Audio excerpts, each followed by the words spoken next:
Voilà, typiquement une chambre. Alors le patient est parti ce matin. C'est dans cette aile de l'hôpital de Bourgoin-Jallieu que les malades atteints du Covid, dans un état grave, sont accueillis. Habituellement, cette zone est réservée aux patients qui doivent être hospitalisés après être passés aux urgences. C'est l'unité médicale d'aval des urgences. Depuis fin août, la cellule Covid a été réactivée. Sur 25 chambres, une partie de l'unité est une zone Covid. On a une dizaine de patients par jour, donc avec des entrées et des sorties, et on garde 2 à 3 chambres par jour pour des accueils éventuels.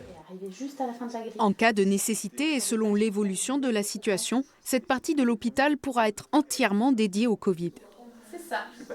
C'est cette unité-là qui a été choisie pour des raisons d'organisation, à la fois médicale et paramédicale. Et puis ils avaient déjà contribué à la première vague, et donc ils ont déjà l'habitude et ils ont beaucoup plus de facilité à gérer à la fois le stress et en même temps l'arrivée et le départ des patients. Cette infirmière est spécialisée dans l'hygiène, un métier méconnu du grand public, mais primordial durant cette crise sanitaire. Elle fait de la prévention au sein de l'hôpital, mais aussi dans les EHPAD, auprès de bénévoles et des visiteurs. Notre rôle, il est toute l'année en fait, c'est vraiment de prévenir le risque infectieux. Et donc encore plus quand on a un virus qui circule, avec toutes les mesures barrières qu'on peut mettre en place pour limiter la propagation et la diffusion.